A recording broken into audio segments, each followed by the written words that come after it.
উমরা বা হজ কবুলের শর্ত, কবুলের শর্ত 1 নম্বর শর্ত হচ্ছে ইউ ডু ইট ফর আল্লাহ।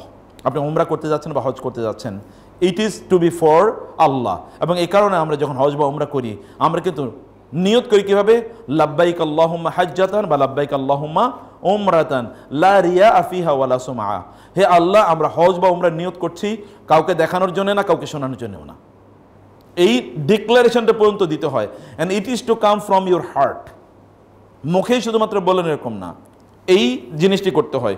2 নম্বর বিষয় হচ্ছে যে এখানে আল্লাহ সুবহানাহু ওয়া তাআলার সাথে কাউকে শরীক করা যাবে না। গোটা হজের সফরে আপনি দেখবেন কেবল আল্লাহ তাআলার একত্বের কথা, তাওহীদের কথা, লাব্বাইক আল্লাহুম্মা লাব্বাইক, লাব্বাইক লা শারীকা লাক, আপনার সাথে কোনো শরীক নেই, কেবল আপনার জন্য আমি যাচ্ছি। আবার আপনি যখন বলেন আল্লাহু আকবার কাবীরা ওয়াল হামদুলিল্লাহি কাসীরা, তখন কেবল আল্লাহর কথা বলেন, আল্লাহু আকবার কাবীরা ওয়াল হামদুলিল্লাহি কাসীরা ওয়া সুবহানাল্লাহি বুকরাতান। দেখেন 3 বারই আল্লাহ, 3টা বাক্য এবং আল্লাহর জন্য 3টা বাক্য। আবার যখন আপনি বলেন লা ইলাহা ইল্লাল্লাহু ওয়াহদাহু লা শারীকা লাহু, আবারও লা শারীকা লাহু, আবারও লা ইলাহা ইল্লাল্লাহ, সব এখানে। অবশ্যই আপনি বলেন আল্লাহু আকবার লা ইলাহা ইল্লাল্লাহু ওয়াল্লাহু আকবার ওয়ালিল্লাহিল হামদ, কয়বার আপনি আল্লাহ বলেন, মানে গোটা সফরটা কেবল আল্লাহ আল্লাহ, কেবল আল্লাহর জন্য, আল্লাহর বাইরে কোনো কিছু নেই গোটা সফরে। সে কারণে কোনো অবস্থায় যেন আল্লাহর সাথে শিরক না হয়ে যায়। শিরকের একটা দিক হলো রিয়া, শিরকের আরেকটা দিক হলো সেখানে আল্লাহ সুবহানাহু ওয়া তাআলা এর কাছে না চেয়ে আপনি অন্য কারোর কাছে চাওয়া। এমনকি আল্লাহর কাছে না চাওয়া কিন্তু একটা কি অবাধ্যতা।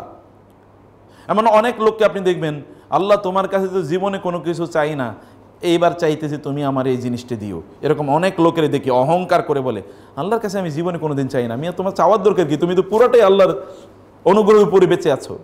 এমন কোনো মানুষ আছে যিনি আল্লাহর অনুগ্রহ ছাড়া বেঁচে আছেন? তাকে চোখকে দিয়েছে, তাকে ব্রেন কানকে দিয়েছে, নিঃশ্বাস অক্সিজেন তিনি যে নিচ্ছেন এটা কার অক্সিজেন? তিনি কি তার বাপের টাকা দিয়ে কিনেছেন, না মায়ের পক্ষ থেকে এটা তাকে গিফট হিসেবে দেওয়া হয়েছে, না পৃথিবীর কোনো মানুষ তার জন্য এটা উৎপাদন করছে? তা তো না, ইট ইজ গিভেন বাই আল্লাহ সুবহানাহু ওয়া তাআলা। আবার অনেকেই তারা বলেন যে আমার জীবনে আমি আল্লাহর কাছে কাঁদি না, কিন্তু ওই দিন আমার কান্না এসেছে। এগুলো অহংকারী, উদ্ধত অথবা ইগনোরেন্ট, অজ্ঞ লোকের এগুলো বক্তব্য। আপনি নবী রাসূলদের জীবনী যদি দেখেন তাহলে দেখবেন তারা বারবার আল্লাহর কাছে কেঁদেছে এবং আল্লাহকে বলেছে তারা for everything they raise their hands towards Allah, for everything, even after constructing the holy কাবা।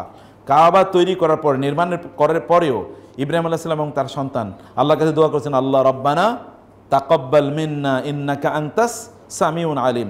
আপনি হজ করার পরে মনে করেন না যে আপনি অনেক কিছু করে ফেলেছেন। হজের প্রত্যেকটা পরতে পরতে আল্লাহর কাছে দোয়া করে বলতে হয়, আল্লাহ আমি যে ইবাদত করছি তুমি কবুল করে নাও।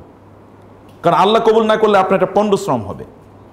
আল্লাহ যদি কবুল না করেন তাহলে আপনার একটা পণ্ডশ্রম হবে। সে কারণে আল্লাহকে বলতে হবে যে আল্লাহ আপনি কবুল করে নেন। গোটা সফরটা জুড়ে আল্লাহর কাছে দোয়া করা। দোয়া না করাটা একটা কি আল্লাহর প্রতি ডিসঅবেডিয়েন্স, এটা মাসিয়া, এটা একটা অপরাধ। আল্লাহর কাছে না বলা অপরাধ। সাহাবায়ে কেরামরা তাদের জুতার ফিতা ছিঁড়ে গেল আল্লাহর কাছে বলতেন, সব কিছু তারা আল্লাহর কাছে বলতেন। সব কিছু আল্লাহর কাছে বলতে পারাটা এটা হচ্ছে নবল লোকদের, এটা নবী এবং নবীদের যারা সাথী মানে সাহাবি, সকল নবীদের সাহাবি, এবং এটা আল্লাহওয়ালাদের, আল্লাহর বন্ধু যারা, তাদের বৈশিষ্ট্য এটা। সব কিছু তারা আল্লাহর কাছে বলে। আল্লাহর সাথে তাদের রিলেশনের লেভেলটা হচ্ছে এরকম, আল্লাহর কাছে তারা সব কিছু বলতে পারে।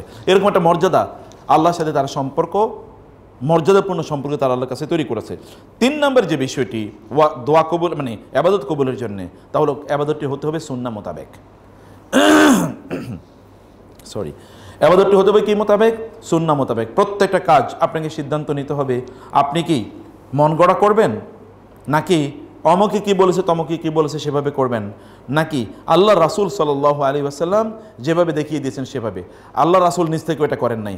ইব্রাহিম আলাইহিস সালাম যখন আল্লাহর কাছে বাইতুল্লাহ যখন নির্মাণ করলেন এবং তাকে আল্লাহ বললেন আপনি হজের ঘোষণা দিয়ে দেন, তখন তিনি আল্লাহকে বলেছিলেন রব্বানা ওয়া আরিনা মানাসিকানা, ওয়া আরিনা মানাসিকানা, আল্লাহ হজের কাজগুলো কি কি এগুলো আপনি আমাকে দেখিয়ে দেন। Arina, please show me the performances, the rituals of Hajj, এটা আমাদেরকে দেখিয়ে দেন। এবং আল্লাহ সুবহানাহু ওয়া তাআলা তাকে দেখিয়ে দিয়েছিলেন বা তাকে শিখিয়ে দিয়েছিলেন।